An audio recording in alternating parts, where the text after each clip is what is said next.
The Blades Ramble are proudly supported by our main channel sponsor, My Business Group, a group of brands designed to support owners, leaders and managers in business. We would not be where we are without the incredible support of John and the team. If you're looking to grow your business, contact mybusinessgroup.co.uk today for more information, or follow the link in the description below. And as this is 90 after 90, I want to thank our sponsors, Cosmetic Repair Solutions, an independent award-winning network of vehicle accident repair centres located in Chesterfield, Rotherham, Dinnington, Barnsley and Derby. Visit the website to find out more or get an estimate at cosmeticrepair.co.uk. Blades fans, subscribe to Blades Ramble. Up the Blades.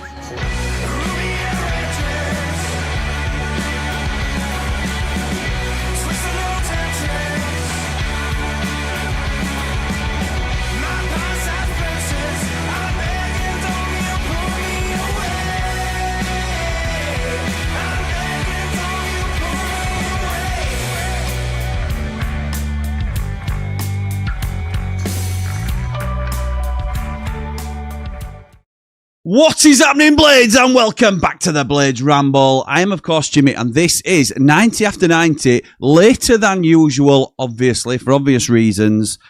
I were in two minds as to what to do tonight, because usually I'd be doing a countdown to kick off now, because it's a couple of days until we kick off again at West Brom. And for those of you that think that it were a disappointing result last night, then it's great, isn't it? Because we can get back on the horse straight away. I'm interested to gauge people's opinions after we've had not quite 24 hours, but almost 24 hours to stew on it, because I feel like the tide's turned. I knew myself I'd feel slightly differently after sleeping on it, and I do. I feel better for it. Look,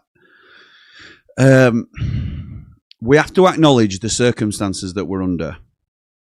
So I'm going to weigh up tonight, very briefly, before I start bringing my guests on and going into your comments, the pros and cons of what I took from last night's result, performance, situation, everything.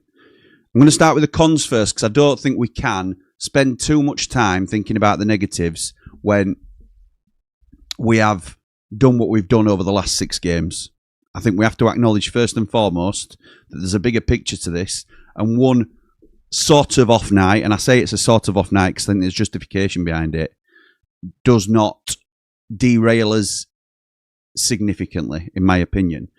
The first thing I want to talk about, really, and I think it's now becoming more apparent that there is a drop-off in quality when we get to the depths of the squad level. And I'd still maintain that we are in a better position than most of the league when it comes to squad size and quality. So, in usual circumstances, I think our squad would be good enough to cope with a 3-game week. I don't think we're in usual circumstances. I think we've had flu hit that. Well, we're assuming it's flu. That's the rumour that's flying around. But we've had an illness flying around the camp. It can't be flu, because if it's serious flu, it's man flu like I've had, then it's wow. But you can be bedridden with flu, can't you? I think it's going to be more of a sort of 24-hour thing, because Wilder was alluding to, and we'll get to a couple of quotes from him as well. You're alluding to, in fact, look, we'll get to it now, because we're covering it, aren't we? So Wilder out of the game yesterday says, I've got to say, personally, for myself and the coaches, it's possibly one of the most challenging last 24 to 48 hours that we've had. And these aren't all said verbatim after each other. These are just a few snippets that I've picked out from his post-match. Every one of those decisions that I made today for that team selection were not tactical ones. It were a physical situation, and because of 3 games in 6 days, another one. Cheers to the EFL for that. Brilliant. We'll go again.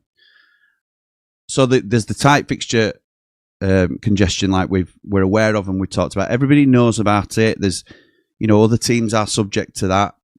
And then he said in another statement post-match, there's 2 or 3 ill players who will come back on Friday. So that has to tell you that it's not a huge issue.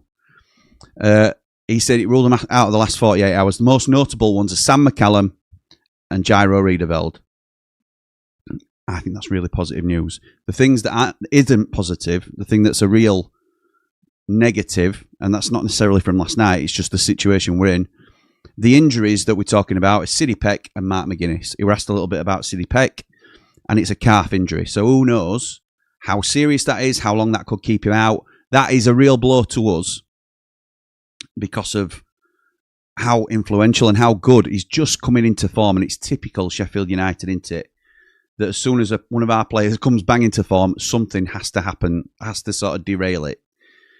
But what I'm saying in terms of squad depth is, in usual circumstances, if Sidney Peck goes down, then we've got Ollie Arblaster to come in, and that's exactly what happened, and I'll come to Ollie Arblaster in a minute. If Sidney and Gyro go down, we'd have Ollie Arblaster and Tom Davis. And then in really extreme circumstances, like it was last night, we'd have Samari and Matos. So we were at the very end of our depth in terms of squad depth last night. And it showed. It showed. I think Samari were poor. I'm not here just to fly the flag of positivity. I'm not blind to some of the concerns that people will have. But I think there is a bigger picture that we need to consider here. Mark Meldrew did his second edition of Marked by Meldrew. Thank you to Marco for doing that. Radio Sheffield's own Mark Meldrew, I think, at the moment. And he gave, I think the lowest score he gave for the majority of the team was 6s, because he grades them individually. Those are shorts on the Blades Ramble channel. If you've not seen them, do go check them out. Samari was the only one that got a 4. And I can understand why you gave him a 4. It's not just because of the own goal. I thought it looked completely lost in the middle. I think his touches were really suspect. His positional play was all over the place. And, you know, it doesn't make him a bad player because he's had one bad game. Just like it don't make him a great player if he has a good game.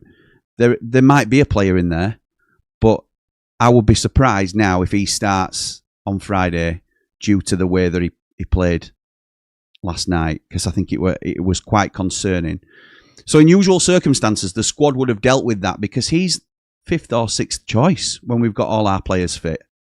Yes, it's a rarity to have Ollie Arblaster, Tom Davis, everybody available, but he's 5th or 6th choice. So there is a bigger picture to think about here.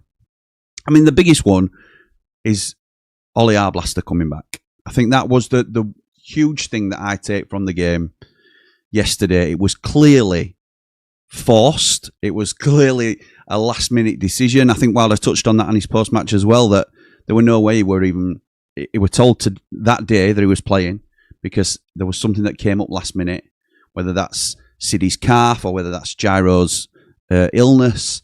Something came up that day that meant Ollie Arblaster had to go into the starting lineup. Now, we did have Samari and Matos available, but in my opinion, I don't think he trusts them both together, even though we saw them late on, because he's gone for a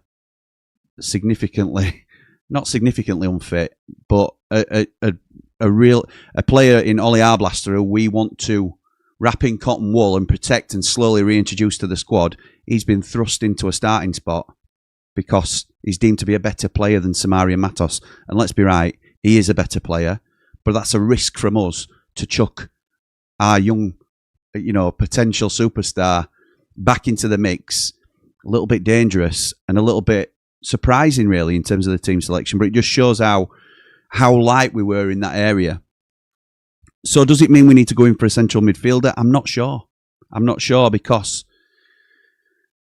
Matos is our player. I would like to see Matos get loaned out and we'll have a spot to fill there. I'd be happy for Samari's loan to be terminated permanently, and I've said that before last night. Then you've got 4, and one of them's Tom Davis, who, unfortunately, despite him being capable at the level, is never available. So you'd hope that if those things happened, Matos went out on loan and Samari's loan got terminated, which I'm not sure whether we can or not, then we bring in another central midfielder to battle it out for the quality. And some like Hamza Chowdhury, like we've talked about previously, who does a similar role to Gyro, could then have his competition with Gyro and Peck and Arblaster fight it out for the number 8 slot. I think that would be ideal for what we're after. I thought Blaster coming back was, whilst it was very quick, and he seemed to be understandably not rusty, that's the wrong word, but I think he was quite reluctant putting his foot into something Eki Outsal was quick to point out yesterday he was pulling his challenges a little bit, understandably so. He's a bit tentative in the challenge, which he's never been before, but he's still needing to get back up to speed, isn't he? So it's understandable. I am delighted. If you haven't already noticed, obviously we're on to the positives already, but I am delighted for Michael Cooper. Absolutely delighted for Michael Cooper. And don't get me wrong, I'm still yet to feel that aura about him that we got last season. But he saved us the game yesterday. Undoubtedly, he saved the game. So when we could have lost from a winning position, we've taken something from the game with 8 changes in the side. 8 changes. A heavily rotated side, and we still got a point. I think on reflection, I think it's a good point, and I know that's the title of the thing, so nobody will be surprised with that. But we're undefeated in the last 6 games. We've taken 14 points from a possible 18. What have we got to complain about as a fan base? We have, us in particular, us Blades, we need to look back and remember the first 6 games of the season. That's something to complain about right there. So fast forward, and oh no, we didn't quite pick up 16 points in 18 games last night. What a disaster. I think some of us need to give us heads a wobble, don't we? In terms of what we expect. He has turned this around incredibly well. And by the way, as well, something that I don't think has been mentioned enough, Norwich are decent. And they're not good. And I don't mean this... I can't win with this one because I'm not going to overly compliment Norwich, because if they were as good as they could have been yesterday, they'd have put us to bed because we gave them enough chances. But they are not a bad side at all. Once they got their tails up, and obviously we gifted them the goal, they looked more likely to score than we did, I thought. Norwich will be absolutely fine. And they played their part yesterday. And Chris Wilder himself said they'll be disappointed not to come away with more than a point from the game. Just one little thing I want to just touch on before I go into the comments and the calls and things like that. And it is sort of sliding back to the negative slightly, but I love what Japhet Tanganga brings to our club. And I've no issues with him being captain. I was surprised when he was given the armband, if I'm honest. I'm not a big fan of giving your best player in a set position, whether it's your best defender, best midfielder, whatever it is, the armband because of how good they are as a player. I'd rather have it on a personality. There is also the argument that some players don't need the armband to be a captain and a leader on the pitch. But Japhet Tanganga has been great for Sheffield United since he's come in. Obviously didn't play his best football at right back. Now not playing his best football at left centre-back. As good as he is a right centre-half. And I've no idea, and again, far be it from me to question Chris Wilder, but I'm surprised that we're not playing Tyler Binden on the left and Japhet Tanganga on the right. And I say that because, yes, Tyler Binden is right-footed, but he has played a lot of his career on the left-hand side of defence, so he's a lot more comfortable there than Tanganga appears to be. He was good in parts yesterday, Tanganga. He always is. And I think we run the risk sometimes of taking that for granted, that it's just Tanganga who's doing Tanganga things when he's clearing ball and winning headers. But then some of the simple stuff he's getting wrong because he's either out of position or it's a misplaced pass or he's wrong-footed. There was one point where he nearly got robbed of the ball because he wasn't aware of where his man was. So put him in his most comfortable spot. Put him on the right side of defence for me and keep him there. I'm not, we wouldn't have put Jack Robinson as a right centre-back, would we? And he's a bad example to use, I know. But or even if we want to go to a universally popular one, we wouldn't play Jack O'Connell as right centre-back, would we? Likewise, we very rarely play Bash at left centre-back. That balance, I think, is important. And there is a difference between the two positions. No matter how small it is, I think there is a difference. So that's just my 2 pence on that. But I think how we cannot have a. We can be disappointed in the result because ultimately they're 23rd in the league, and we're at home, and I don't think we played well enough to beat them. But there is context to why. It was a heavily rotated side. You know, Danny Ings got his first goal. That's another positive. Should maybe have got on the score sheet before that, but he's got one now. All our strikers have scored this season, all 4 already. So we've got good competition up front.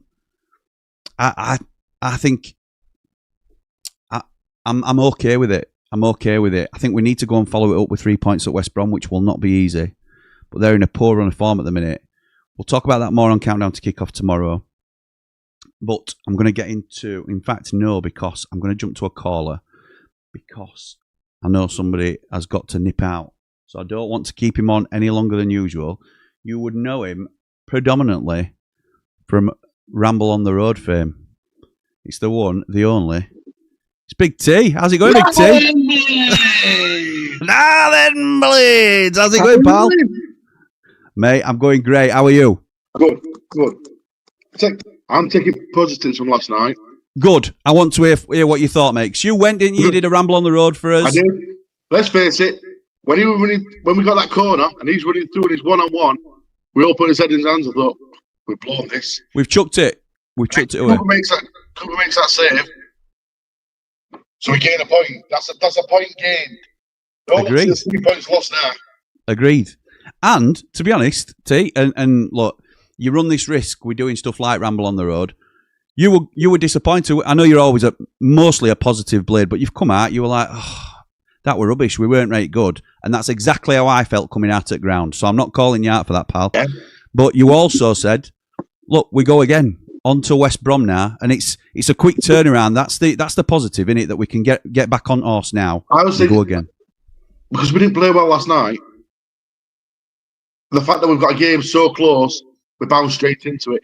If we've got a week to sit on that, yeah, then I can guarantee Blades or everybody's there is starting to go, they're laying on that performance constantly.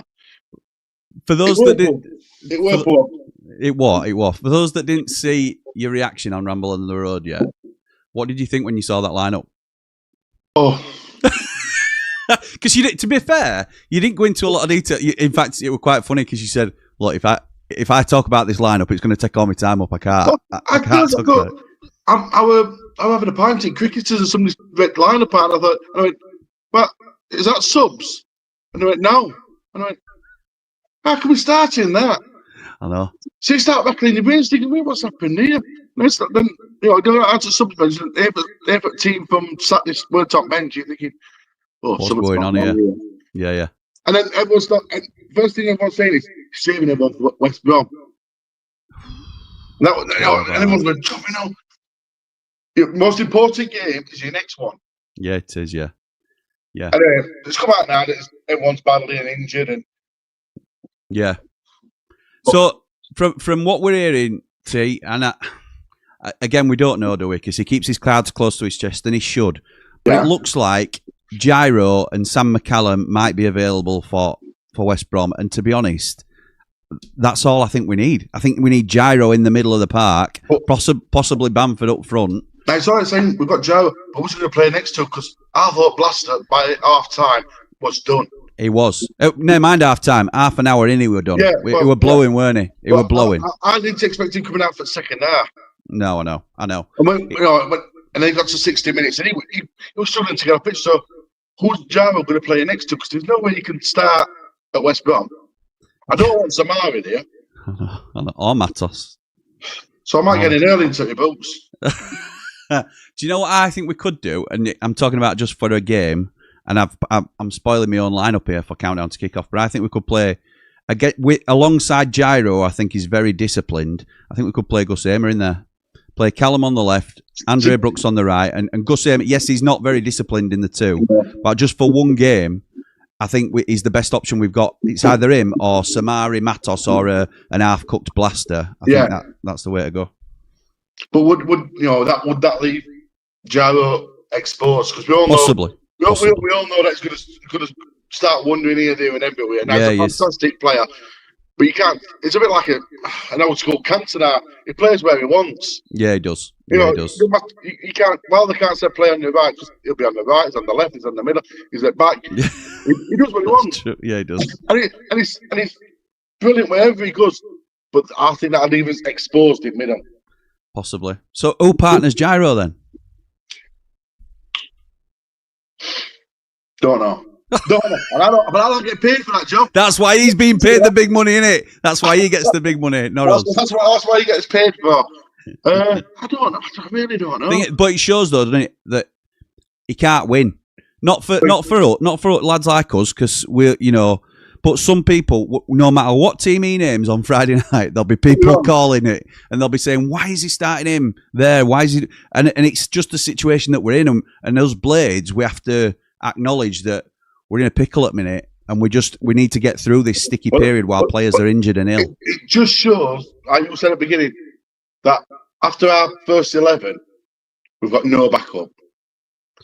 I mean, I don't like talking about what Wednesday are doing, but if we had a Wednesday situation, we'd have been doing worse than them, if you ask me. Because our 11 and 12 behind our 11 are no good. I think that's harsh. Because when Blaster's fit, when Tom Davies is fit, midfield two are all right. Take Blaster as is now. Yeah. Yeah, it's half a Blaster, isn't it? Yeah, it is. We're nowhere near anything that I didn't recognise the kid. He needs to put some mates on, I know, because he looks like he lost a bit of weight. Yeah, but he weren't the kid that we saw 12 months ago. Yeah, well, he's not. Nobody expects him to come on and boss it, do they? Yeah, I don't think he's going to be a little bit rusty. We had to throw him in. We had nobody else. Yeah, that's right. Like I said, the dilemma is Friday night being so soon. Who's going to be in next to him? And okay, before I let you go, pal, who's your top two pairing for Friday night? Bamford. I think we really missed Bamford up from holding up, and I think I'll go with Cannon. I think you'll go with Cannon. Not against Campbell, but since the Wednesday, before the Wednesday game and since the Wednesday game, I can't remember him doing anything. 3 yards out yesterday, weren't he? Fired it off a bar. I can't remember him, taking a player on, running that wings. At Hillsborough, he was a different player, different class. I know. He has got there in his locker, hasn't he, to be that player. It's so frustrating. That's what frustrates me about him. That he can, but he doesn't. Yeah, you're right. You're right, mate. You're right. Okay, pal. Anything else you want to say before we go? No, that's about it. I'm done. Right, I'm off because this is the getting shoes on. So where are you going? Where are you going tonight? Just going for a bit of lunch. It's her birthday next week, but with Christmas coming up, it's all everything's thing. So we went out early just with family, and then taking her out next week. Nice. Love that. Happy birthday to little G next week. Yeah. Nice one, pal. All right, mate. See you later. Go on the Blades. Go on the Blades. Nice one, Big T. Top class as always. Right, I can see everybody else waiting. I will come to you in good time, gentlemen. Please bear with me. I just don't want to get too far behind on the comments. Mark Meldrew can wait because he obviously prioritises Radio Sheffield over the Blaze Ramble, so he can come on last. Under the circumstances, I'm happy with the point, says Dan. I'm joking, by the way. But got to keep the momentum going with a win in the next game. The championship is bunching up, so a few wins can shoot you up the league, up the Ramble. I agree. We're still in touch, aren't we? We're still well in touch. Joe says, don't get the Samari hate. Thought he did great at proving how important City and Gyro are. The passing was so sloppy, even from the likes of Jaff. Matos is the most erratic player I've ever seen. Erratic's a really good word to describe him. Because he did some things really well, and then he did some of the simplest things quite poorly. And you think, I understand as well. Again, I don't want to get into the habit of criticising our players. Even those peripheral players who haven't really been involved in this really good run, like Matos and Samari to a degree. But they are also quite rusty. They haven't had a lot of football. And while some can come in from the cold and play, like Sariki wasn't playing, and he's come in and he's done really well straight away. Not everybody can do that. It sometimes takes some adjusting. Vinny Souza was a poor player for us for 6 months. And he adjusted to the way we played. And yes, we went down a league and the levels are hugely different. So there was always a chance he was going to look good. but he were a beast for us then the following season. And I'm not saying Samari will turn into a beast or Matos will either, but I do think I don't get the. I get the frustration with it. 100% I get the frustration with it, but I don't understand the benefit of pulling down when we are 14 points from 18 and we are looking up. We're still looking up. We haven't even lost. We haven't lost in 6. It's just frustrating. But Norwich weren't bad, you know. If they could finish their dinner last night, if Josh Sargent had put that one in, well, that first half, yeah, first half could have been a completely different game. They weren't bad at all, and yeah, I don't think it's a bad point by any means. Jamie Dumpling, who was that? I remember the name, just can't put a face to it. Jamie Dumpling, evening Jim, still really ill, so won't be able to call in. Sorry to hear that, pal. I think it's safe to say that Gyro's stock just went up. Yes, I think it did, mate. Dave Haig says, at least we got a point and we learned Ings and Cannon should never play together. Didn't gel together at all. Yeah, I don't think it were either's best game. I'm a big Danny Ings fan, but I thought Cannon were the better of the two last night, if I'm honest. Ings obviously got on the score sheet. Mid had every opportunity he could. We're having a little dig. Why is Cannon not doing this? And then no criticism at all for Danny Ings. Because, and that's not an intentional dig at my dad.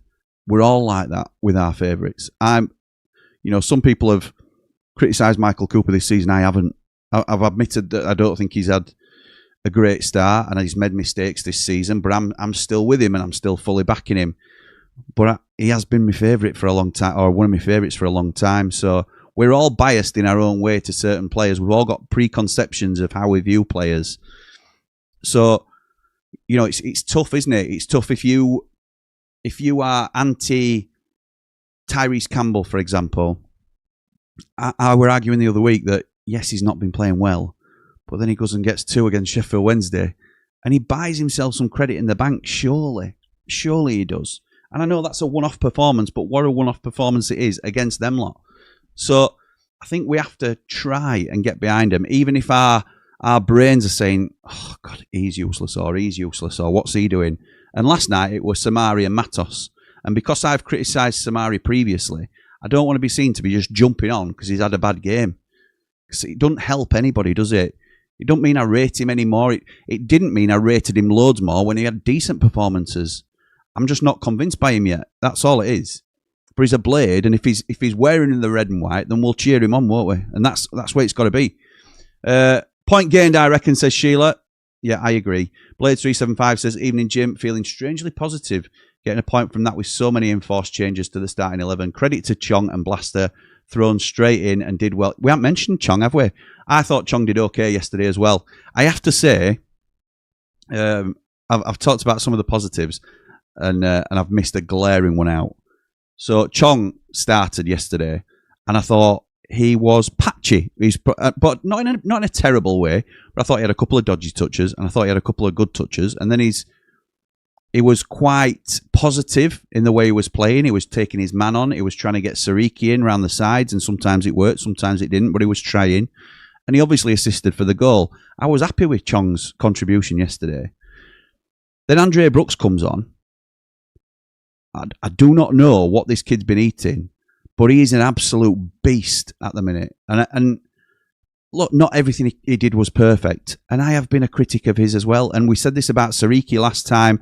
And then Sariki had a fair to good game yesterday rather than an outstanding one, which he had the previous game. And I hope, obviously, this doesn't happen to Brooksy now. We're saying he's had another great performance. But he came on and he caused them no end of problems. Looked a threat every time he got the ball. They were panicking whenever he ran at them with it. The confidence in him seems to be growing. And hand in hand with that, he's becoming a better player and a more established player within the first team. I'll be amazed if Andre Brooks doesn't start on Friday because he's earned his spot. Him and Sariki, like we've talked about before, with Peck, they were making that lovely little triangle. They'll have to try and look at somebody else if Peck's out with his calf injury. But I agree. I think Andre Brooks, really impressive. Sorry, Blades, you've carried on, haven't you? On a less positive note, Samari and Matos, abysmal. Shows how much we need to rely on Peck, Riedveld and McCallum, though we missed McCallum's presence down that left side. On to the next one. Yeah, how many of us thought we'd be saying that? I thought Burrows did okay yesterday. Okay. Not great, but I can't think of anything to critique him or criticise him for particularly. I just think too many players had an okay to off day, if that makes sense. Like Callum O'Hare, Mark Meldrew in his ratings, give him a 6. That don't mean he's a 6 out of 10 player. It means it were a 6 out of 10 performance from Callum O'Hare by his own standards. He's a really good player. He's our player at the season, let's be right, so far. But it weren't really happening for him yesterday. And I thought that were a fair score. So, yeah, okay. Jack says, I personally think it's a missed opportunity. I still think we had enough quality in the team and subs to be able to win that game. Samari is not good enough. Let's hope Gyro and Peck never get a long-term injury. I'm praying the back for Brum because this could easily derail us. Just on your first point, Jack, I agree that it's a missed opportunity. I agree. That's not what I'm not saying it's not a missed opportunity. I think a draw was fair. We could definitely have won that game, but Norwich could also definitely have won that game. And I think a draw was fair in the end. And maybe, I don't think he flattered us per se, but I think in the context of all the changes we had to make, I don't think it's a bad result at all. I don't. Cooper back to his best 2. Great to see. What a save. Yes, it was. It was. Cooper, what a save, says Jack. Matt says, evening, pal. Hope you're good. I am, mate. Thank you. Hope you are too. Wow, Samare, what a nightmare he had. Him and Matos cannot play together ever again. Awful. Just shows us what we need in January with no depth in the middle. And with Peck and Davis injured, we need players who can play at this level. But looking back at it, a draw was a good result. Someone said to be the next to be the next 5. If we won 4 and drawn 1, how would we would have snapped your hands up. I think it was Mark Meldrew in Platinum Chat that said that. If somebody had offered us 4 wins and a draw, we'd have absolutely snapped your hand off. So speaking of callers, let me bring the next one in. He's been waiting very patiently. He's a much more regular face these days. It's Russ. How's it going, Pat? Whoa. What's that all about? Let me see if I can shorten this down a little bit. We need to come on. How's that? Maybe. Yeah, are we good? Happy with that? All right. Yeah. No. Mate, how are you feeling after yesterday's game / performance result? Jim. I know who you belong to. I know that. I'm glad we're on tonight. I'm glad we weren't talking last night because I found I came away from that game. I came away very frustrated. A lot of that there's a lot of really negative stuff about individual players around us last night where we sit. People shouting, Samari, he's rubbish, you need to get rid of him. And this is like from early on in the game. And I'm thinking, you've really got to apply context really heavily on this particular match because I predicted 3-0. I saw the team. Oh, dear. Up to daisy. What's gone off here? But, of course, I got my team from Blade's website, which did tell you in the narrative that there was illness and injury. So straight away, you're thinking, okay, I get it. Yeah. Unfortunately, I don't think that was widely communicated anywhere else. Yeah. So a lot of people didn't get that. And I sort of they were all saying, like, Wilder's lost the plot. He's, and all that sort of thing. He doesn't know what he's doing, and so on and so forth. I think anybody saying that will feel a bit daft, won't they? Really tough. I think those on reflection will feel a bit daft having not known the full context, won't they? Surely, you'd like to think so. So it's allowed me to cut them a bit of slack, really, in my sort of analysis by coming on tonight. And it is all about context. You've covered a hell of a lot already tonight about it, but when you've got you're hit with that sort of a situation, which is, bearing in mind we only played Saturday, and he's got all the prep to do for a Tuesday game. It's not a Wednesday game; it's a Tuesday game. It makes all the difference. 24 hours, and he's got lads going down like flies. So whatever they may have worked on, suddenly he's not playing. You come over here. Yeah, we need to work. It's not good. Ollie Arblas to do in 60 minutes. That were never in the plan, was it? No way he would have started. No, not a chance. And he's saying he was saying in his for the last 20. Yeah, it was saying in his post-match, Russ, that even when they're making their subs, he says it were absolutely nuts. That was the word he used, because they're making their subs and they're trying to work out. Well, he's had so many minutes. Blaster's had probably 30 more minutes than we wanted him to have anyway. Who can we then slot in there alongside him and not disrupt the shape? And we haven't worked on it in training because we weren't expecting this predicament.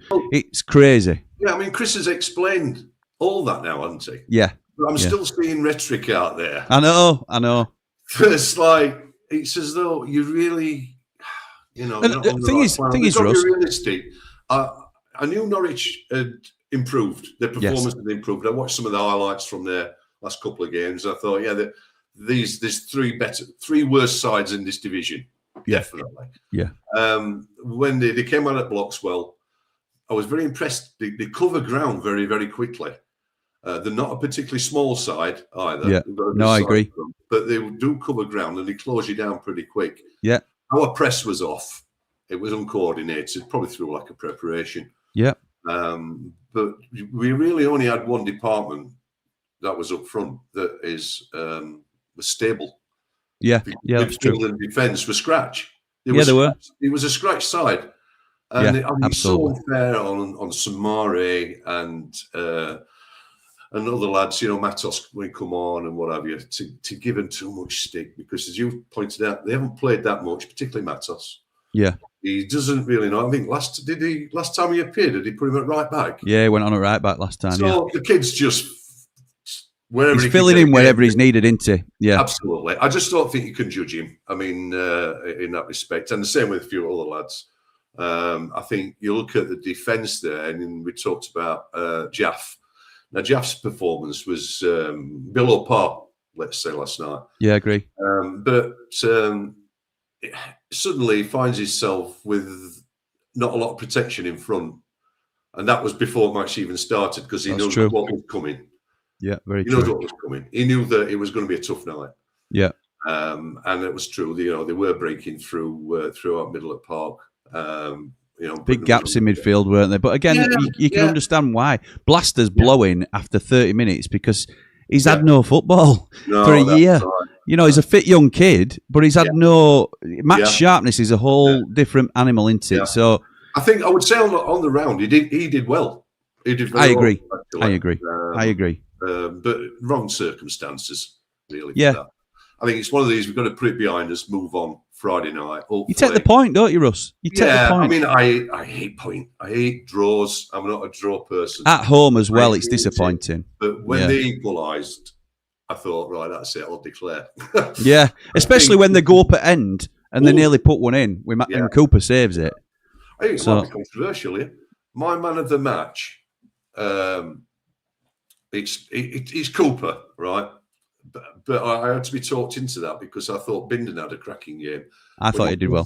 All the circumstances around it, the lack of experience to his right and in front of him, and Jaff's having a tough old time. Yeah, I thought he was excellent. He lost possession on the halfway line.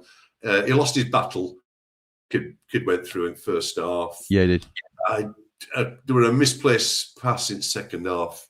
Other than that, I thought it was neat, tidy, and he held his position very well. So before I let you go then, Russ, just because we've talked about, because I agree with you, I thought Bindon had a good game. And something me and my dad mentioned was, it's unfortunate that he got spun on the halfway line because it led to a decent chance for them. And we were saying, look, that at professional level, that is a mistake you can't afford to get away with. And at Premier League level, that's a goal. It did. No, that's true. But at Premier League level, you're 1-0 down there. So that just shows the level that we and he is at. But there's been rumours, and it was posted in our chat today. I don't know if you saw it, that we're thinking of making Bindon a permanent deal just so we can free up a loan spot. And it would be a better long-term prospect for Sheffield United rather than necessarily the here and now. What would your thoughts be to that? Yeah, I think so. I'm not going to judge him on what happened early on in the season. He was thrown under the bus, like most. I agree. Said. Yeah. And he played it right back. I think one game, right wing back. Yeah. Interesting. I didn't realise what you mentioned earlier, that he's played a lot of his football on the left. Yeah, he has. Yeah, I didn't know that. So that's an interesting option. One that obviously Wilder chose not to take.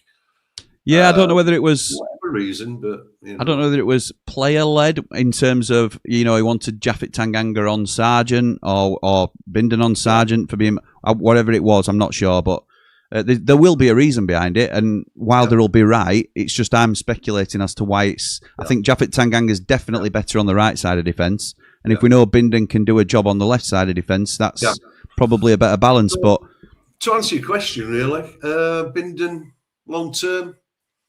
Yeah, why not? Why not? I mean, he's got a bit of time between now and January. Those sort of decisions might get made when the mix, when we're looking at who we might bring in, who might be going out, and obviously what the fitness situation is of other centre-backs over this next few weeks, because it's going to be tough. We've got a lot of games coming up. Bindon's going to be part of that. Yeah, he will. No doubt he's going to be involved now. So that'll give him a chance to put himself in. It will. And if he continues to do as he's doing, then why not? Absolutely. You don't realise how young a lot of these lads are, particularly at low knees. That's true. And Tom Cannon's another 22. He always gets lumped in as a, he don't get spoken about, but he's same age as like Peck and Sariki. He had a good game. Yeah, he did. I thought he worked hard. He worked hard. He was constantly making his runs, finding space, trying to peel off, but not a lot were coming. So I think he can hold his head up high on that one. I agree. So all in all, take a point and move on. Love that. You mentioned about Friday night with Riedewald, if he's back, who plays at the side of him? It's a tough one. If it was to be Soumaré or Matos, they would probably perform better being at the side of him. Possible. Yeah, that's fair. Because he'll anchor that 6, and then they can get forward a little bit, or be a bit more free in their positioning, can't they? I just hope this City injury is not too much of a problem for us, because it's a shame. I mean, he's played a lot of football in the last 18 months. Yeah, he has. Russ, thank you so much, pal, and I'll catch up with you soon. No probs. Cheers, mate. Nice one. Top man, Russ. Thank you for joining us, pal. Right, let's get back onto some comments. I've got Dave Mwood waiting very patiently to come on. I won't keep you too long, pal. Let's have a look. Where were we? Ian says, just goes to show how important Riedewald is. We had zero control in central midfield. He and Peck were massive miss last night. Plus, Bamford not starting meant nothing was sticking up top, up the blades, up the Ramble. Very astute. Completely agree with every point you've made there. Lou Walker, who will be on Ramble FC live on the internet tonight with Man Mountain. They return with top 20 takes at 8 o'clock. And also All Aboard the Championship at 8:45. I've put a automatic redirect on. So when you finish top 20 takes, it should push your viewers through to your next stream, because I know you follow on from, it's just a follow on, isn't it? And then you start discussing champ.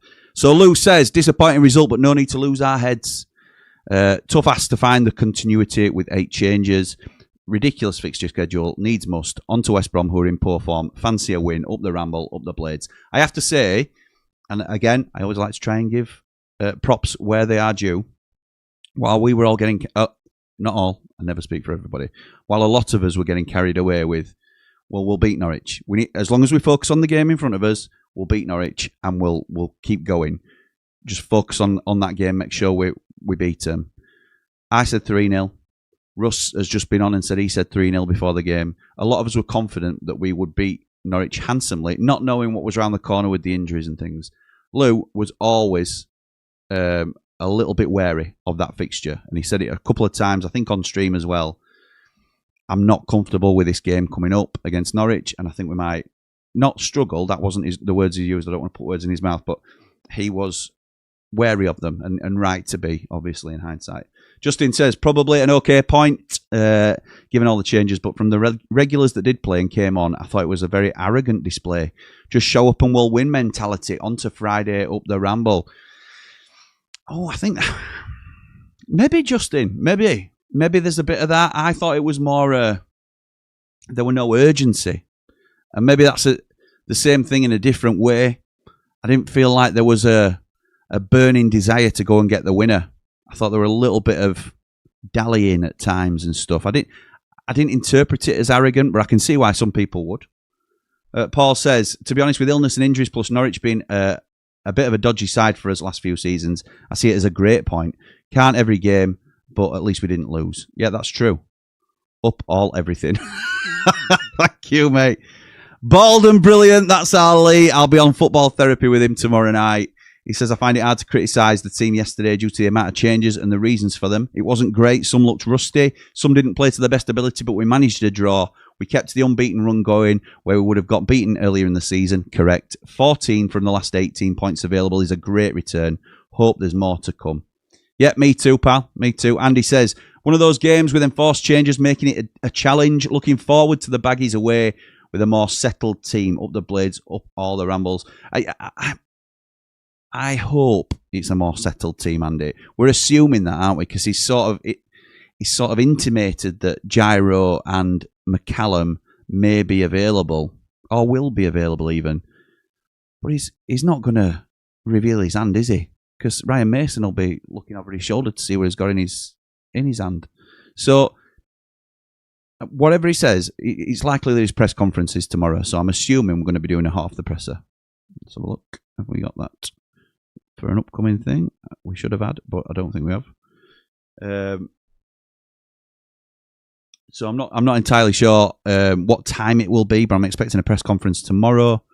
I'm not going to trust what he says. I don't trust what he says in press conferences. I love him. I love everything about him, but I don't believe him.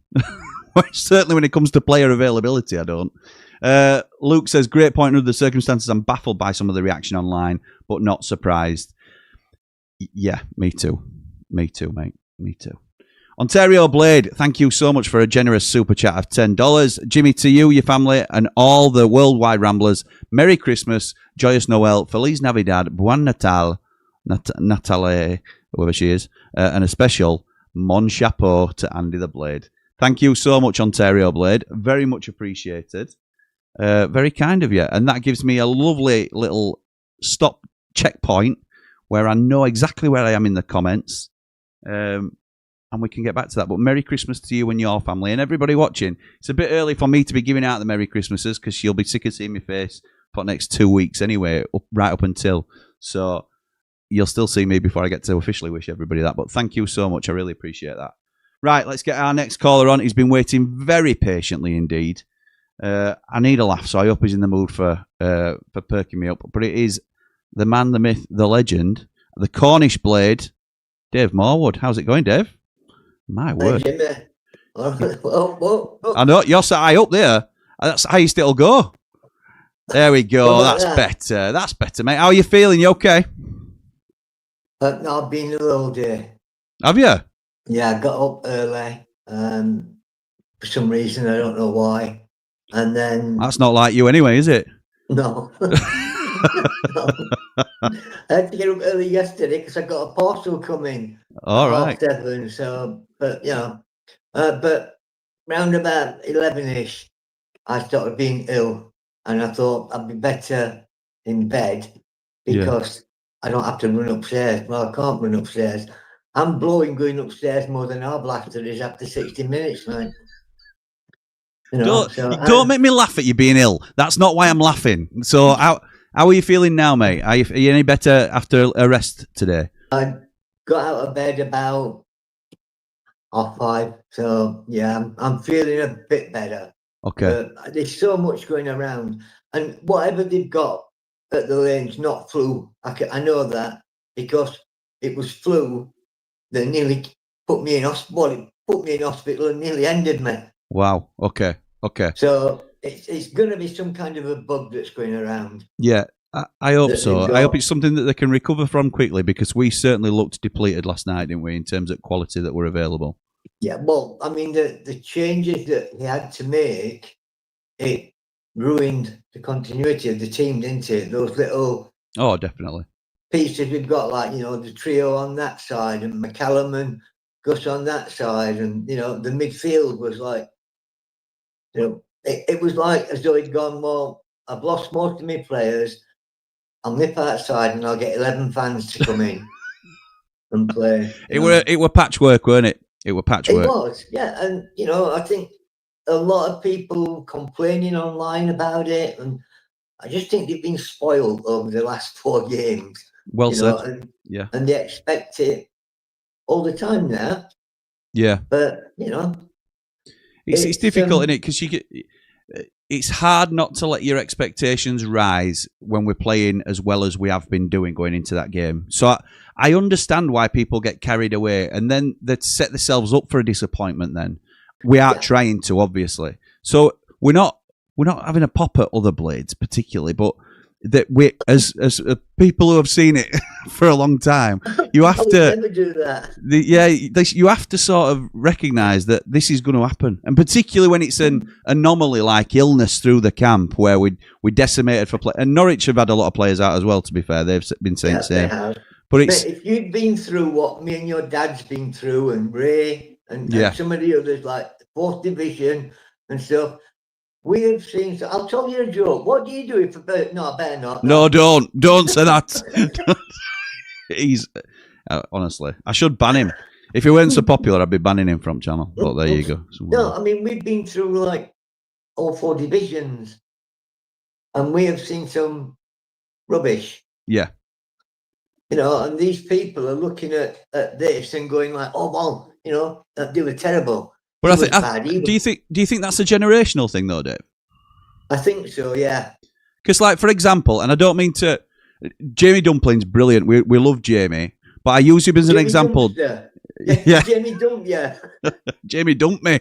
Yeah, Jamie dumped me.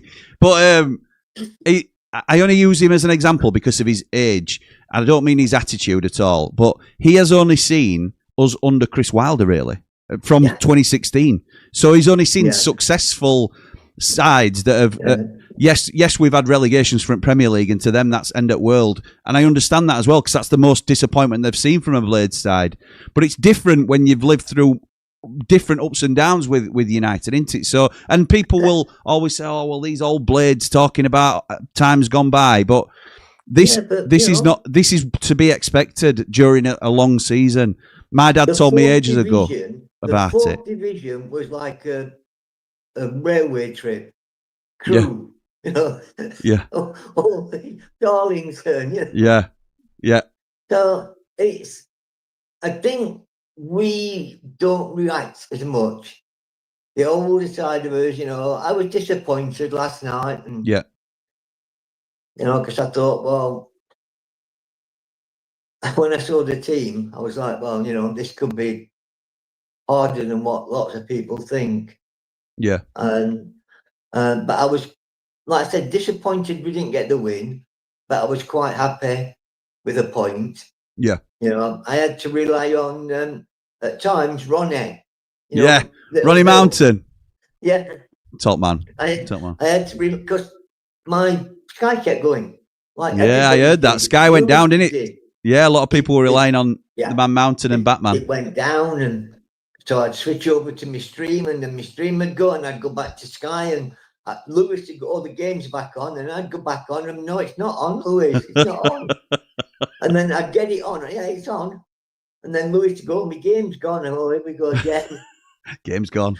But I don't know whether it was the storm that had done something or what, but it was just a nightmare. But yeah, I mean, they did a good job on there. Yeah. Oh, good. I'm pleased. A really good job.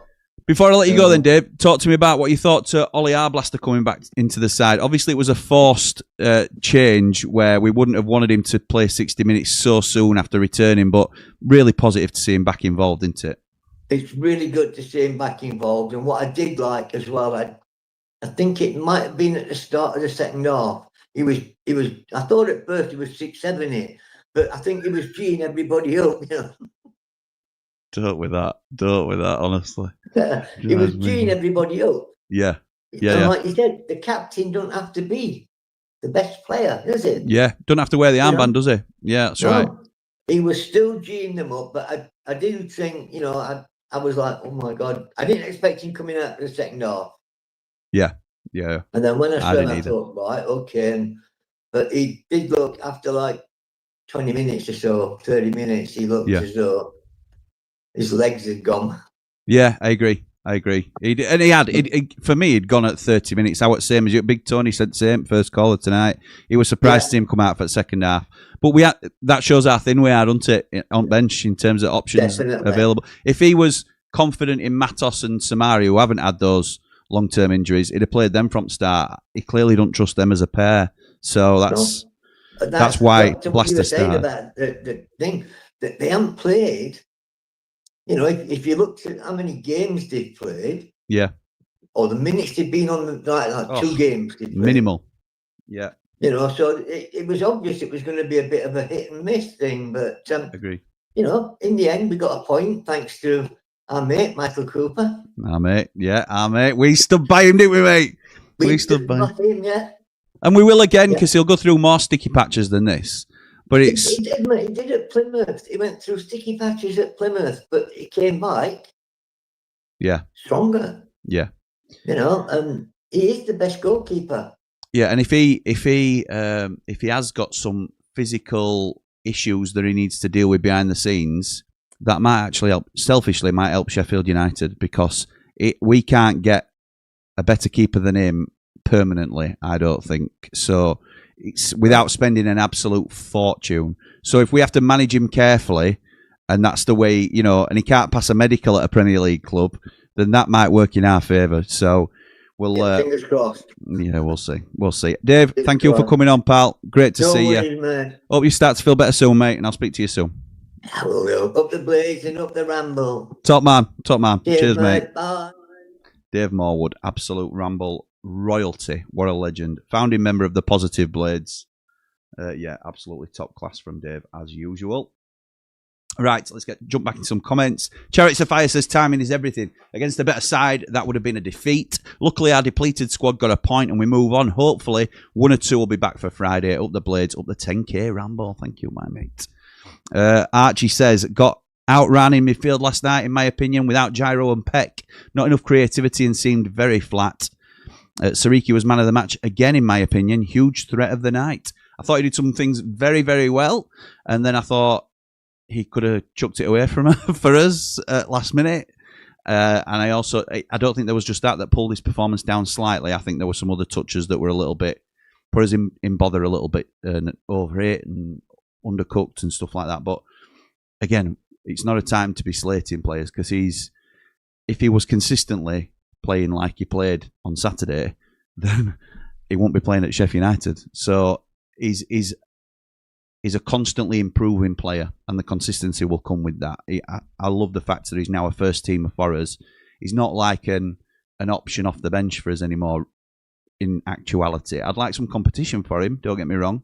That's why I think Hamza Chowdhury will be a smart signing for us, because he can cover Gyro in midfield or compete with Gyro in midfield, and he can compete with Femi Sariki at right back as well. Mark says, most supporters of any team would take 14 points from 18 every day of the week. Yeah, that's the context, isn't it, Mark? That's the bigger picture. Completely agree. Jamie Dumped Me says, I guess you could say that at least with this bloated squad, it meant we weren't playing with kids. I'm trying so hard to be positive. Matt Lockblade says, evening, Jimmy. Great to meet you last night, pal. I'm happy with the point from that one, all things considered. Been wondering today how many of those on the pitch were playing while ill themselves, given the lower levels on display. Hoping for at least some of them back in the next 48 hours, and we can put this result to bed and move on. In Wilder, we must trust. Up the Blades, up the Ramble. Top man. Yeah, I agree. I think that there is a huge chance that some of them were playing under the weather, and we will never know who. For example, some of us are saying Japhet Tanganga had a poor game by his own standards. He might have been in bed the day before. Because of the illness that's going through the camp, we've no idea who's playing where, with what, at what percentage of, their ability. Was Bamford out of the side because he's had whatever this bug is? Campbell, same.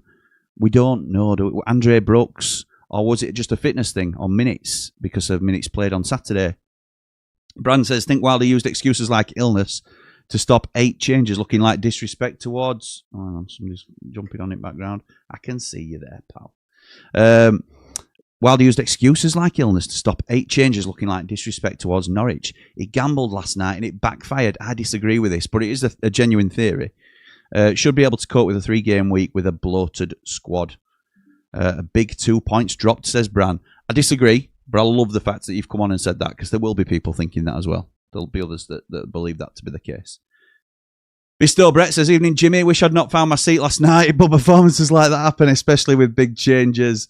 We need to learn from it and move on as a team and a fan base. Back the boys. Yeah, everybody will, mate. Everybody will. It's just some are more frustrated than others about last night, and I get it. Scott says, hey up, Jim. Hope you're okay, pal. I am, thank you, mate. Hope you are too. It's a point shared for me. We didn't do enough to win, and nor did they. A point was probably fair. Full strength, we win that. 4 wins and 2 draws in 6 is great. Up the blades, up all the rambles. If anything to this was a good chance for... If there's anything to this, it was a good chance for Wilder to see within the depth there is in players that aren't good enough. Hopefully something he can address in January. Hopefully some back for Friday. Samari and Matos were both terrible, he says. Wow. Terrible. Harsh. But you won't be the only one saying that. Bryce says, come on, boys and girls, hit that like button. Costs nothing and helps Jimmy and the channel. Thank you, my mate. It certainly does. Ontario Blade says, last night was not too bad a performance. Cooper was very good. Ings could have had a hat-trick. Chong had a good start. Blaster was very good. Good to see outside men go into the byline and cut it back. Yes, it was. Stick says, unbeaten in 6, side with numerous changes. Got to be happy with a point. 14 out of 6 games. Promotion form in my eyes. Baby steps. It's better than promotion form. 2 points a game is promotion form. And that's better than that. So we've got to take it, haven't we? All day long. Raymondo says, evening all, can't complain about a point on that game. 8 changes and illness and injuries meant Chris had to shuffle the pack and it was difficult, but we didn't lose. So the run goes on, up the blades, up all the rambles. Like and subscribe. Statman Jack says, Brand, seriously, you think you would make it up with that about illness and leave Gyro and McCallum completely out of the team? Come off of it. If it was rotation, they'd be on the bench. Even Coventry have got illness. I don't believe it was an excuse or a lie, basically. Some people will think that, though. Some people will think that and will not know whether the majority think like me and Jack or whether others think like Bran. We will not know the answer to that question. One game won't define our season, says Brett. We'll come again for the West Brom game. Hopefully a few players back to continue the partnerships that made us so good against Stoke. Peck is a massive loss. I won't lie. Chris says, Samari was diabolical. How the hell has he not been subbed off? It was beyond me. The whole performance was poor due to the changes. I'll tell you how, Chris. Who's coming on for him? Who was on the bench that could have come on for Samari last night? Other than, I would have said, Andre Brooks could have gone into the middle. I think it was Dave the Nose that suggested that half time to us. It might have been. Before, obviously, came on the right wing. But then Chong went off holding his back. He couldn't necessarily do much more. Could you have brought Hamer on? I would be bringing Hamer on in the middle, personally. It's not a long-term solution. He doesn't, he's not flush as an 8. But we needed, he's better than Matos. He's better than Samari in that position. He's better than a 50% blaster. So, that's what I'd have been doing. Excuse me. In fact, I'm going to bring somebody else in to talk now because my throat is going pretty sharpish. Let me just double check where I've put him to make sure he's in the right place. Yes, I know where he is now.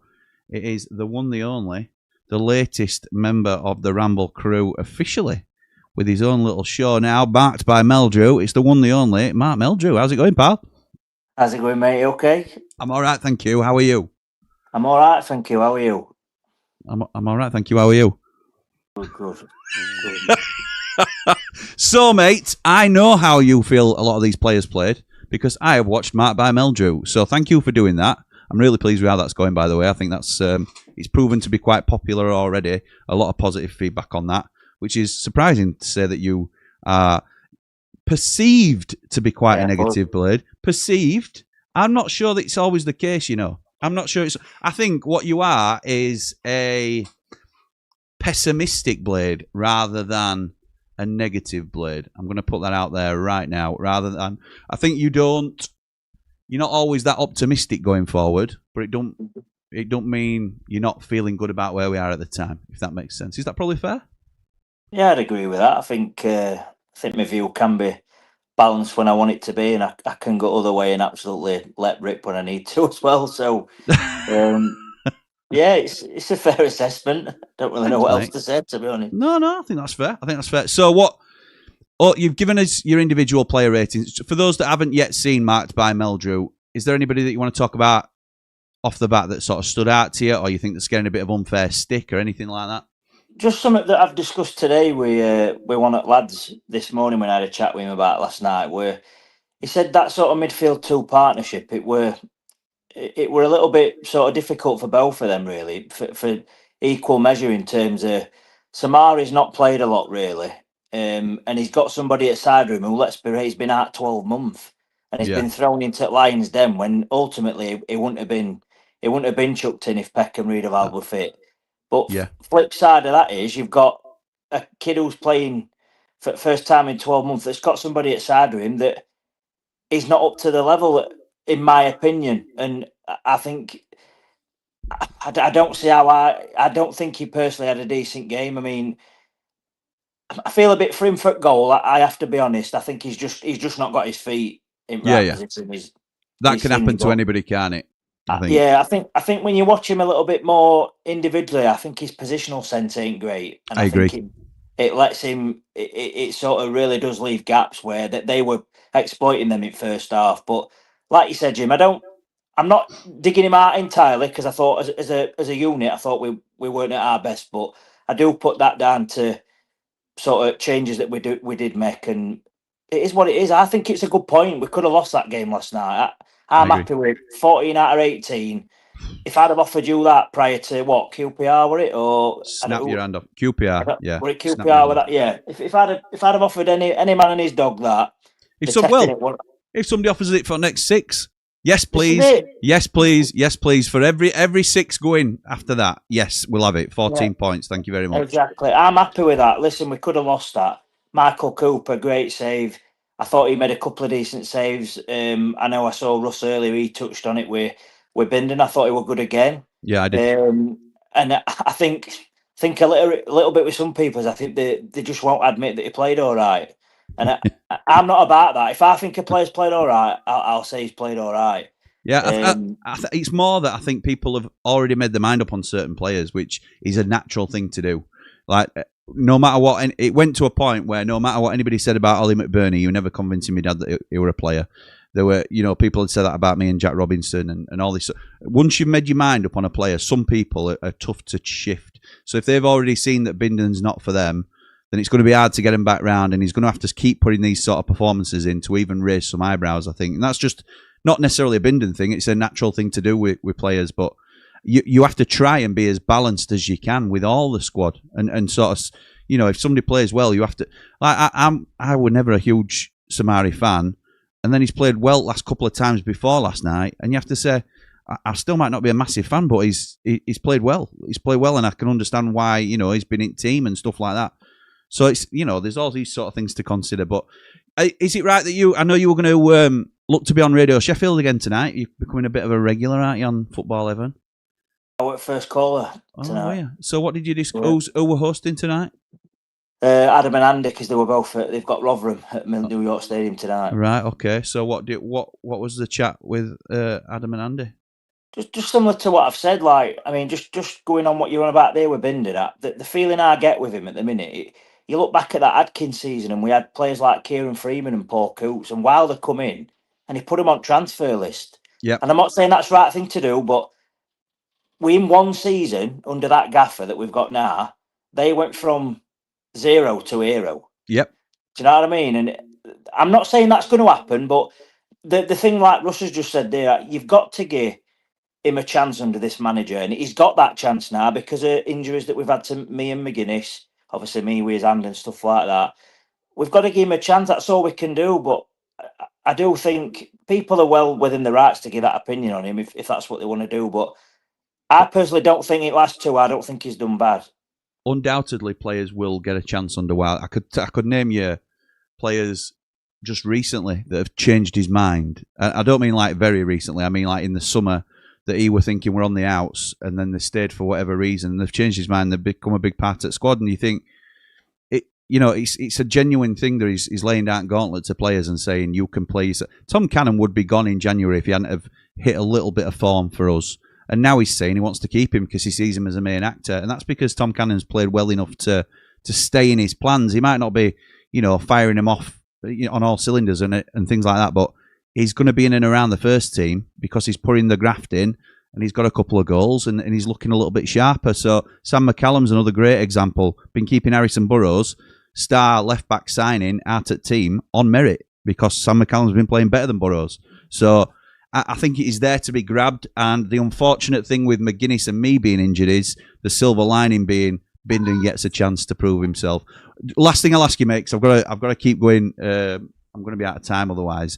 And I need to be off because Man Mountain and Batman Lou are going on Ramble FC. But there's been rumours about us potentially looking to sign Bindon if we can get a decent, fairly low fee, permanent deal over the lines to free up a loan spot, but also have him as a more of a prospect signing for us. And I know he's a little bit older. He's still like, you know, is he 21, 22, something like that? So it's not like you're buying a young kid, but somebody who we feel that can turn into a good centre half for us. Would you be up for that? Do you think it's worth looking into, or would you say no, we move on to people that can immediately impact at first team? I think next sort of 5 games, they're auditions really, aren't they, for whether that does happen, I suppose. I mean, he were highly thought of at Reading. They thought a lot of him, especially to a club like Forest, who were sort of doing well at the time. And I don't know, it depends what Wilder thinks. I'm not sure. I wouldn't be against it. Given how he's played the last couple of games, I know you can't judge it on 2 games, but I wouldn't be against it for a small fee. If Wilder thinks he can get some out of him and progress him and get more out of him, then so be it. Yeah. Okay, mate. Nice one. Right, I shall leave it there, mate, and I'll catch up with you soon. Thank you again for coming on.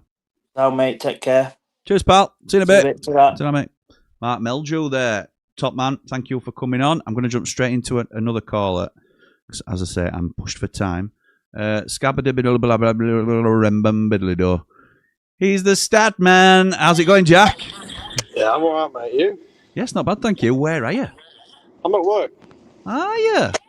Just a little bit of a skive there to come on Ramble. A little bit of a skive to come on Ramble, is it? Yeah, well, I'm normally quite busy. Well, yeah, I've got some time, so. Nice. Seen anybody famous today? No, I've only just started at 6. I'm on night shift, so.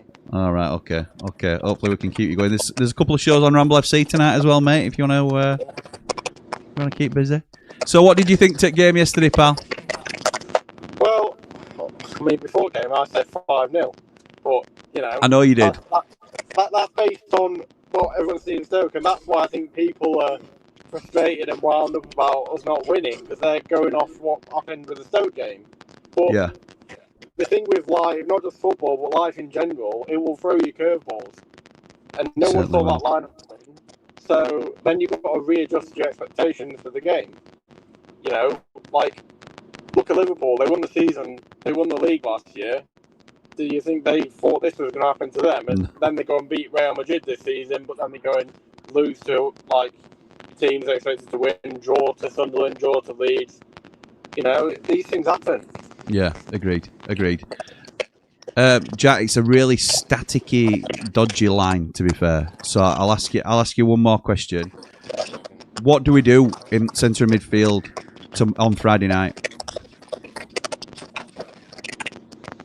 Yeah. Well, obviously we're hoping the Gyro comes back in, but you know, there's a potential that Chong could go in there, and then maybe Arbasta comes on for a little bit at some point. But the thing with Samare is, you got to remember, he's like 18, 19, and it doesn't help when Matos is running forward, going for a tackle, and then missing it, and then leaving Samare out on his own at the back, because then you're getting the same effect that we had with Peck in the early part of the season.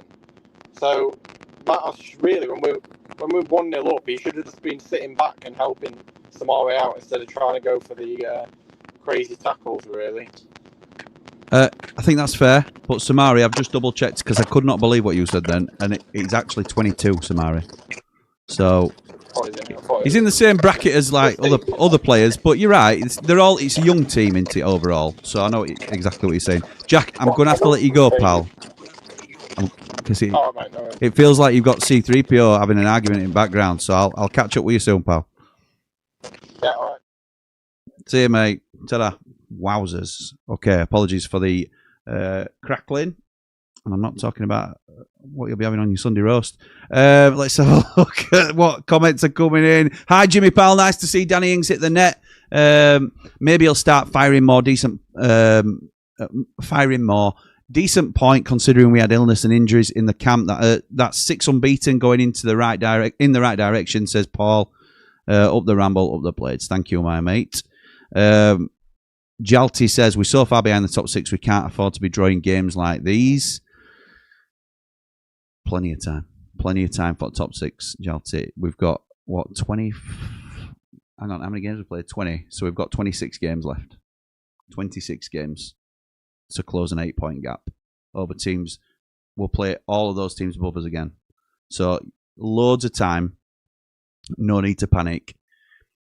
It's more frustrating than anything else. In Tufty and Nilly, we trust to grind out results, says Paul. That last gaff save will do wonders for Coop's confidence, says Bry. Game changer. I'm just going to have to skip on to those that haven't had a comment read now because I've got somebody waiting who you'll all want to hear from. But I want to make sure everybody's had a comment read. Great to see our blaster back. Just needs to get into his groove, says Steve. Agreed. Mark says in Ecky's promotion season, we lost 4 points to Rotherham. These things happen, Jim. Yes, that's right. Scum Army says, who's better, Birmingham or Sheffield United? Honest question.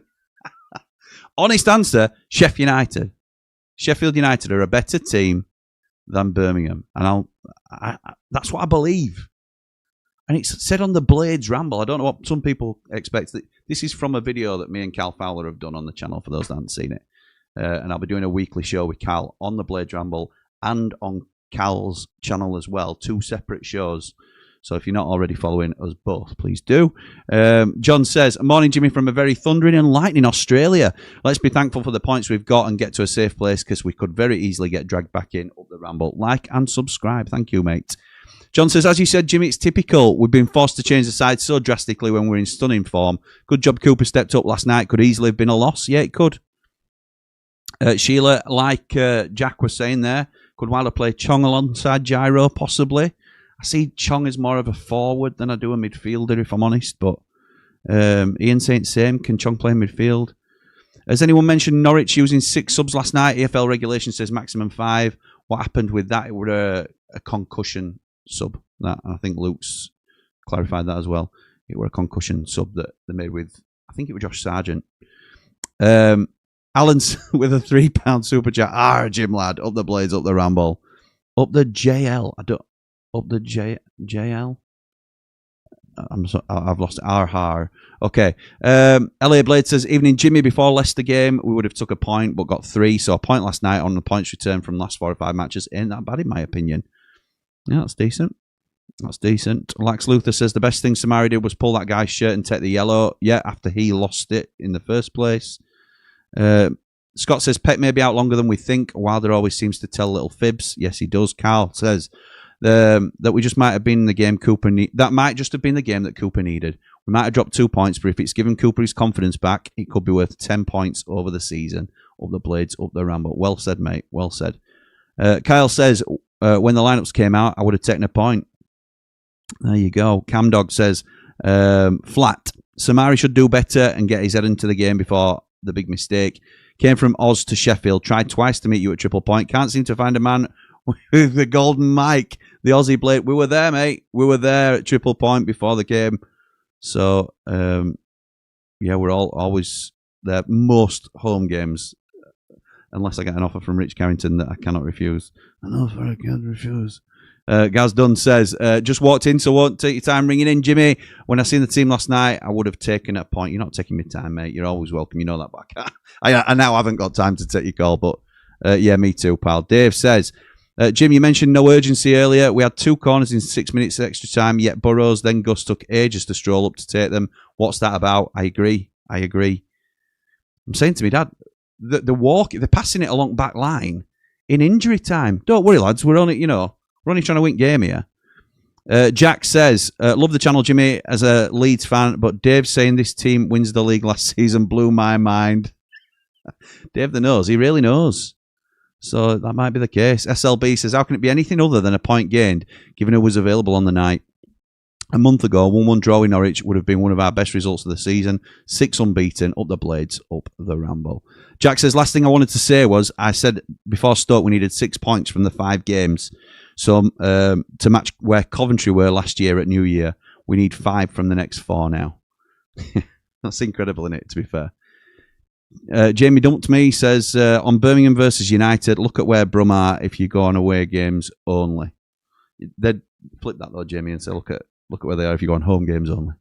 Right, okay, so I've now hopefully made sure everybody's had a comment read. I'm going to bring in the main man now to finish us off. I haven't got his intro on 90 after 90, so I do apologise. But it's the man, the myth, the legend. It's the man mountain. This is a view from the mountain. Mate, some of your singing with tonight. heart so pure, it's astounding. So am I singing, did you say? Oh yeah, it's top tonight. Have I been singing a lot? Just just a little bit. Have I? Yeah, a little bit. Yeah. How are you, my mate? Yeah, I'm fine, mate. I'm looking forward to doing the shows with Lewis. Obviously, we start in about 39 minutes. Yeah, not to be too accurate. So yeah, so if you can join us on there, guys. On Ramble FC. That's Ramble you're doing FC. top 20 takes. It's a look back at the Premier League action this weekend, quickly followed by all about the Championship to review all the Championship games as well. For those that have seen it, it's been really well received. So thank you to you both for that. It's just a case of us trying to get it noticed by more people now, isn't it? So yeah, it's I really enjoyed it. Thank you for that. Yeah, it's enjoyable, mate, and there's been an awful lot happen. So there is. It's from the I don't know what we are. We're Sheffield United. We're centric. Sheffield United. We know what we are. We know what we are. We're Sheffield United. We know what we are. But yeah, hopefully, if we can, maybe give some information about some of the competition, because there is 24 teams in this league. Well, let's be right.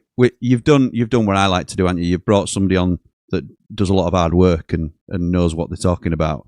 So Man Mountain's there to entertain, and Lou's there to provide the information. So I think that's probably the balance, isn't it? Am I right? Yeah, well, that's Jim's perspective, because that's what he's been doing for 2 years. But yeah, I've done all right. Out of that. No, Just blagging it. I pit Lou for a number of reasons, but yes, and one of those is that he's very conscientious, and his the dossier produces the dossier every single week. Can we pull the curtain back a little bit on it, because the first week that you were going to do it, I can't remember why we had to pull it. We pulled it for a reason, didn't we? And I sort of said, do you mind, lads, if we push it back just to start next week rather than this? Yeah. And there were a legitimate reason for it. Yeah. We were clashing, I think, with each other. I think we had loads of stuff going on. Yeah, and he were like, he forgot about us, and then on Monday, I didn't realise. And then on Monday he says, "Are you on tomorrow? Because I'm doing this tomorrow." And we're like, "Probably not now, are we?" No. So I didn't realise he'd done a massive dossier, hadn't he, on the weekends thing already, thinking he was going on that week. So I was like, "Oh no, well you can go on that." He's like, "No, it's fine. It's just good practice for me prepping." But I produced the dossier. Yeah, he's a lad. I love working with him. If this is work, you handpicked him. Let's be right. Let's call it as it is. You selected him, didn't you, for a show? You asked me if you could do a show with him. His contributions are great, mate, and it was about time, I thought. And it is time. It is your time. It is time. So, are you coming on just to plug your own show, or are you coming on to talk about Sheffield United? Yeah, sorry, I don't care now. It's all about my show. The Baton Man Mountain Show. That's my show now. No, it's mine and Lewis. Let's have this right. I am not presenting this show on my own. We are a partnership, and I've said that the monster. I don't know what Jim has to do and be on first to introduce it, because I'm the man. But no, we go on together and we do it all both together. Look at him shaking his head. Love it. Unbelievable. Poking the bear. Right. Okay. Yeah. So Sheffield United, mate. Yeah. Obviously, I've seen a lot of comments having done the watch song last night, and my lad. Thank you so much to everybody who came on and said some nice things about Ronnie. He held the fort when I went to the to the gentleman's room at one point and did Top a little lad. bit of commentary because Lou's stream had gone like most of the other people. Top lad. Nice one, Ronnie. And he was like, oh yeah, Sariki, down the right hand side. And he Good was, lad. Mate, he was living. If you watch it, Jim, you know, but I know you won't. But it's I will watch it, particularly if Ronnie's on it. Then I'll definitely watch it now. Oh yeah, but I'll skip past bit that you're on, and I'll just get to Ronnie. Yeah, I know. It's like me when I'm on stream. I just skip to my bit. But it's like all housewives when they watch 3MB. Get past Jimmy and Dave. Come on. Oh dear! You do know everybody. He just says that to wind me up. You know, it's complete and utter banter. Ridiculous. Anyway, who calls himself Housewives' favourite? Ridiculous. Calls themselves that. I don't even call myself Man Mountain. Never mind Housewives' favourite. Don't even begin giving it large. I know someone's going to come up to me and go. One day she'll go, "You're not even good looking, you." And I'll be like, "No." They're just jealous. Well, They're just jealous. No, just leave that. Part that. Get it parked. Hands up who wants it parked. Yeah, because when you buy, it's definitely getting parked. Yeah, definitely. Yeah. No, it's my missus that buys. Oh yeah, they're still calling you that, are they? It's still calling you that. I'm like, yeah, sometimes. It turns into some wide. Sorry, Jackie. Sorry. So having heard a lot of the comments, I have to say, with the 8 changes, I think that all momentum disappears in that moment in terms of performance. So you can still say we're on a good run. We've got players who are confident, strikers who are scoring. Yeah, I accept that. But in terms of the process of a football match, you forego a lot of the continuity that you've been developed, and consistency and in terms of selection is important. And, it's not always possible in this league with the volume of fixtures, but this was they're clearly taken out of Wilder's hands, and he said as much afterwards. So disjointed, weren't it? Yeah, it was, but understandably so. It was expected, Jim, wasn't it? Because of course it was. 3 midfielders who were capable players, in my opinion, but are not match sharp and not match fit, and they were never going to be. I thought the back 4 did relatively well with the goalkeeper. And people look at Norwich and they see where they are in the division. Like people were saying about us not that long ago, by the way. Can we just remind everybody? And saying this is a walkover here. And it hasn't been for them, has it? Because I think Norwich are a better side than where they are in the division. Agreed. I think they played very well away from home in the circumstances they're in at the moment. Missed a couple of sitters, really, didn't they?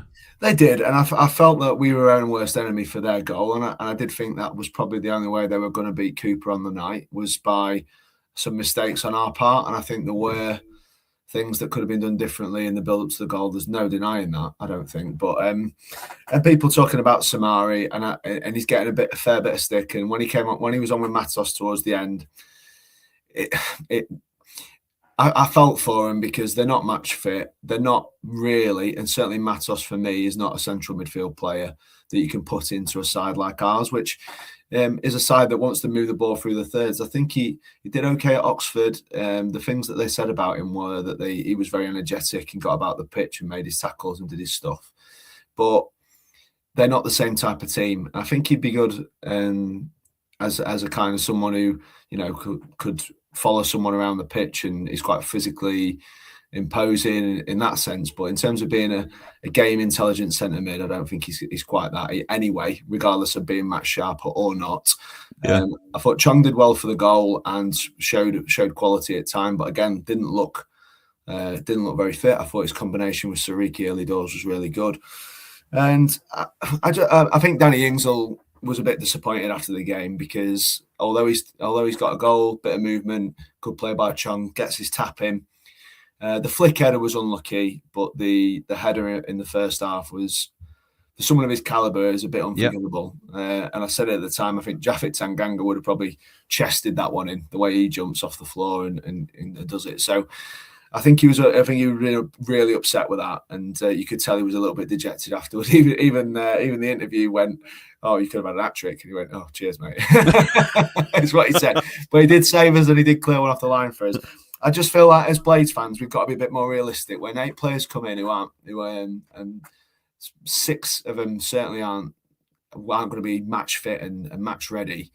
It's hard to judge him on that. And I'll just remind a few of us about what happened with Sam McCallum when we were saying, and I was saying, this lad's not good enough. There's technical things that are missing. He can't pass the ball.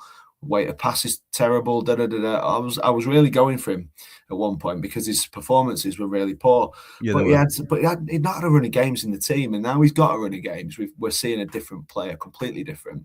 And certainly at left back, that's important, but in centre mid, that's even more important. That sharpness up here and down here, and being able to do all the things you want to do in terms of movement is very, very hard. Centre mid's the hardest position to do that. As Lou said last night, because I think he played there, didn't he? Did somebody say he played there? Yeah, he thanked me for that, but I'm just regurgitating my thoughts from last night. But yeah, he did. He played centre mid, but you have to be clever. You do, yeah, you do. You do. You have to be smart. I agree. I'm just laughing at him shoehorning in. I were amazed that he didn't continue on to the fact that when he played for Chris Wilder. He played at what, Bramall Lane? Yeah, he played at Bramall Lane. He captained the side for Chris Wilder. I don't know if you know that. Yeah, he did. Well, that's it. I always want the big guns in, you see. Yeah, that's it. Mate. But, so on the centre midfield then, mate, just before we wrap up, because obviously we're over time a little bit. What do we do on Friday? We're hoping that Gyro is back. I know. We're hoping Gyro's back. So if we're generous and we say that Gyro is available, essentially, who partners him in that centre midfield? Do you go with Samaria, was largely disappointing? Do you go with Matos, who was also quite unconvincing in his cameo role? Do you go with Blaster, who looked a touch rusty at times, but obviously is a much better player than the other two, in my opinion, but way off it in terms of fitness? Do you go with somebody unconventional like Gus Hamer in the two, because Gyro's a much more competent holding midfielder? What do you do, mate? What do you do on Friday?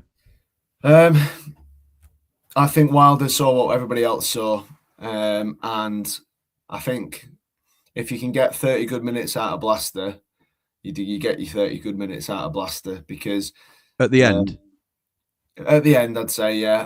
I don't think he'll do 2 1 hours back to back like he did. I was really surprised, obviously, and he was forced into being in there yesterday. Yeah, well, everybody was shocked, weren't they? I think that he started. I think if you get good half an hour out of him to finish his week off, I think that'd be great. To start with, I'd probably, looking at what we've got and what we saw, I'd probably go with Gus. Particularly if Gyro's there to help cover his positional flamboyancy. Efficiencies. Yes. Positional flamboyancy. Because we're talking about Gus.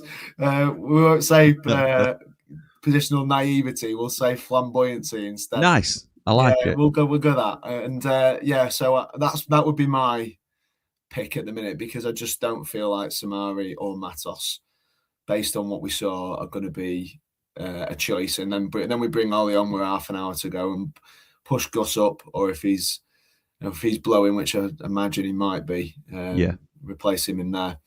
That would probably be what I would say. But who's to say he won't persevere with one of the others?